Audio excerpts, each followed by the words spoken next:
All right, welcome to the guide. I'm Yo, that's Will. Whoa, wait a second. That's not Will. I'm not Will. I'm Steve-O. I will be filling in for Will. Will is actually on tour with his band, so keep him in your prayers. We're very excited for him. We miss him, but Steve-O was gracious enough to fill in. And I'd give more of an introduction, but we got a ton of stuff to cover, so we're just going to dive right on in. Now, we're going to get to E3 here in just a bit, which was epic, amazing. One of the biggest in recent memory. Yeah, it was huge. But first, I want to talk about Super 8, new movie from J.J. Abrams and Steven Spielberg. Now, you haven't had a chance to see it yet. I have not. I was supposed to go see it with you, and I know you were working.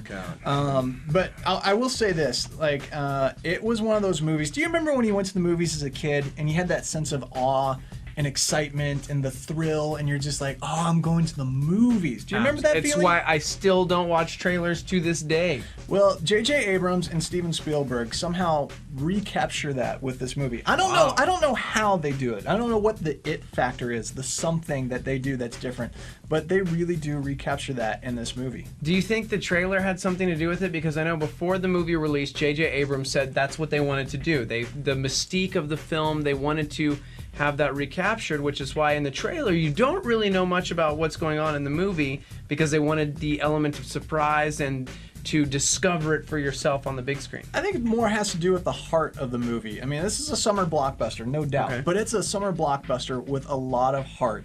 It's so weird. I was describing it to someone. Well, it's a very heartwarming, heartfelt, nostalgic, action-packed movie. And they're like, what? How does that work? So it's a modern-day E.T.? Not exactly. Actually, that's a good point. It has more of an edge than E.T. or Close to the Counters of the Third Kind. So not really super family-friendly. For older kids, they'll definitely get into it, but this isn't like for the younger kids. So just keep that in mind.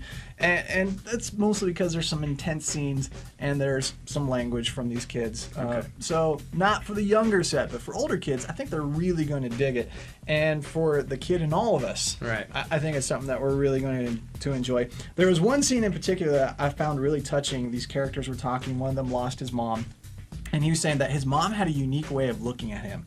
That she would look at him, and the way she looked at him, he knew that he existed, which sounds weird, but I got it. It's like, you know, to have someone look at you, really look at you, to know that you're loved and cared for, you know that you matter. And I was thinking about that and how cool it is that the Bible talks about how God's eye is upon us all. Like, if you ever doubt your worth, your value, whether anything in your life matters, know that God sees you. He looks at you.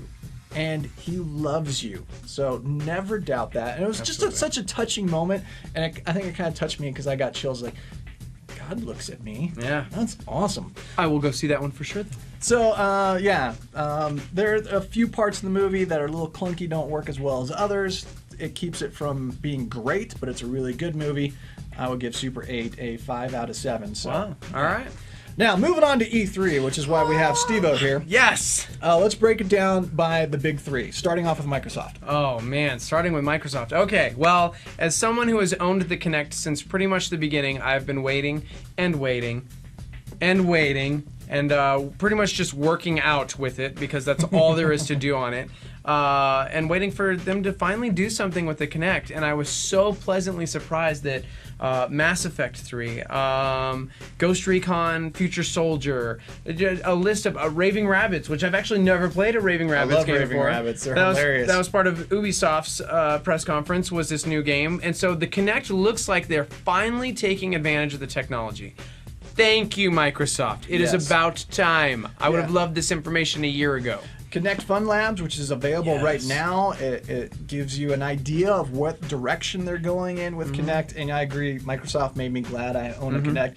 And then the Xbox Live experience changing this fall, and man, they really are making the Xbox Live a digital hub for all of the entertainment you want. I may not have to pay for television anymore, and that excites me. Live TV coming to it, Bing search function, UFC. Yes. There's a lot coming to Xbox Live this fall. So Microsoft had a solid outing with everything. And then they got cool exclusives. Gears 3. Oh, yeah. Halo 4 was announced. The Halo remake was announced. That wasn't a big surprise, but nice to know it's coming. So big exclusives, great use of Kinect. They had a solid outing. Absolutely, I agree 100%. And that kicked off E3, so it was like, That was a where do we go huge from kick. here? Yeah. Well, what do we do? Then we went to Sony's press conference, and that was kind of a different affair, but still interesting. You didn't get to see much of it. I didn't. I checked out the Vita. That was pretty much it. But after hearing about the Vita, I had to go back and research and read more on it because that was the one thing that interested me. As someone who doesn't own a handheld right now, it's the 3DS or the PSP, and I'm like, wait, what is this? This looks very interesting. How little is it? Yeah. The cost is something that blew me away, considering PlayStation 3 launched $499 and $599. Right. Sony's known for higher price points, so the fact that this handheld console is going to launch at like what, $249? $249 for the Wi-Fi enabled, and $300 for 3G and Wi-Fi. Man. One of the great highlights I thought from this year's E3 was when Sony announced who was going to be the 3G carrier. Oh yeah. When they announced that it was AT&T, the exclusive carrier, you heard people chuckling and booing in the audience. Yeah. It just cracked me up. And you could see the look on the guy's face who announced that, like, oh, that was a mistake. Right. But, they just moved on. Yeah. I thought it was good that Sony also addressed the recent PSN outage right from the start. Which affected us all. They just got that out of the way. They apologized for it, talked about how they're trying to improve security. So that was an effective way to do that. I think the Vita was a huge announcement, especially at the price. Absolutely. Not a huge fan of the name, but then there's what Nintendo's doing. We'll get to that. And then they had some cool exclusive. Drake's Fortune coming out, Drake's Fortune 3 coming out. They have a lot of interesting exclusive add-ons for stuff. Right. God of War collection, Ico and Shadow of Colossus collection. That's going to be amazing. Sly all Cooper, remade in HD. All these fantastic games. And then PlayStation Move still just seemed like Wii HD. There was nothing that set it apart. But overall, they had a good press conference. It's not really moving forward. No. See what I did there? Speaking of moving forward, let's move on to Nintendo's press conference, which you were very excited about. I gotta tell you, my very first gaming console was the NES. Right. 7 years old. I've been a Nintendo fan ever since. However, I was kind of derailed with the Wii. I am a fan of graphics, let's put it that way. And it's hard to get into the experience for me when they look like Nintendo 64 games still. To me, and I know we differ on this.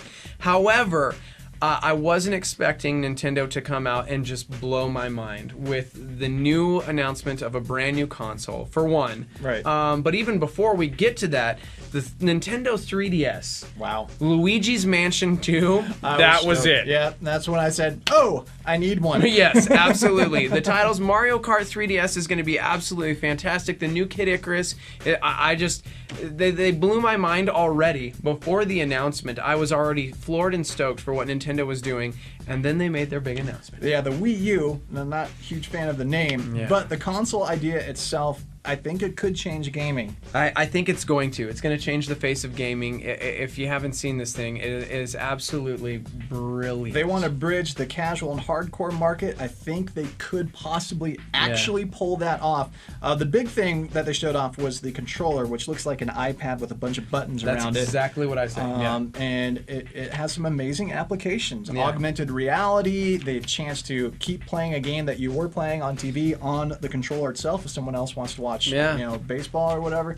A lot of possibilities there. Yeah. Big hangout point, no price point announced. Yeah, I'm assuming it's going to be pretty expensive. With the controller here's what I'm thinking.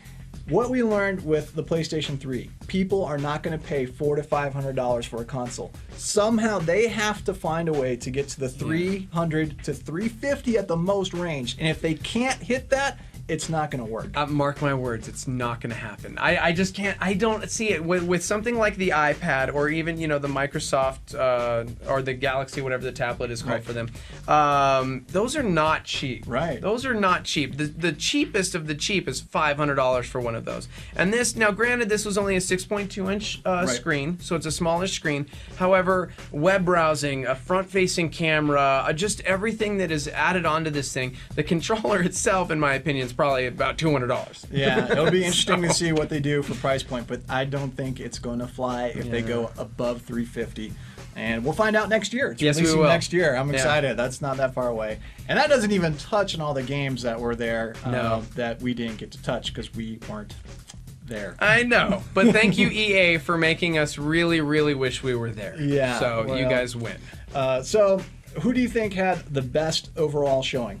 Well, personally, it's funny because up until Nintendo's press conference, I thought Microsoft, with what they did with the Kinect, Right. I just thought they floored everybody with the new stuff that they're going to be doing. Sony was kind of lackluster. Like I said, I didn't even watch the whole thing because it was like, meh, you know. It took forever. It was so long. And now maybe I'm jaded. Maybe I'm a jaded PSN user because be. they just launched the Welcome Back program and right, whatever.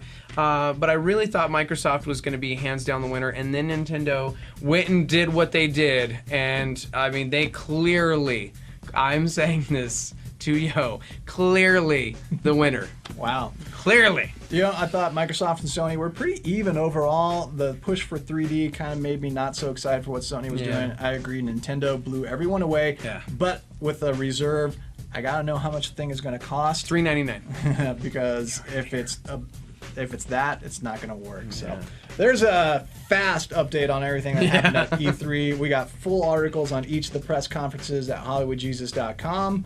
And also got that full review of Super 8 there at HollywoodJesus.com as well. Thanks for sitting in for Will. Well, yeah, I'm actually wish I could say I'm sad that Will's not here. However, next week we're going to be doing some very awesome things that I get to be a part of. Green Lantern will be coming next week. We'll also have a review of the Green Lantern video game and possibly Kung Fu Panda 2. Sweet. So see you next time on The Guide.